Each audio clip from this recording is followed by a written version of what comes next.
रामचन्द्राय जनकराजजामनोहराय मामकाभीष्टदाय महितमङ्गलम्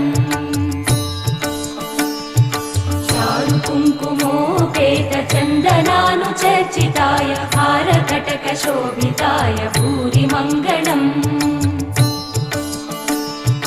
विमलरूपाय विविधवेदान्तवेद्याय सुजनचित्तकामिताय सुभगमङ्गलम्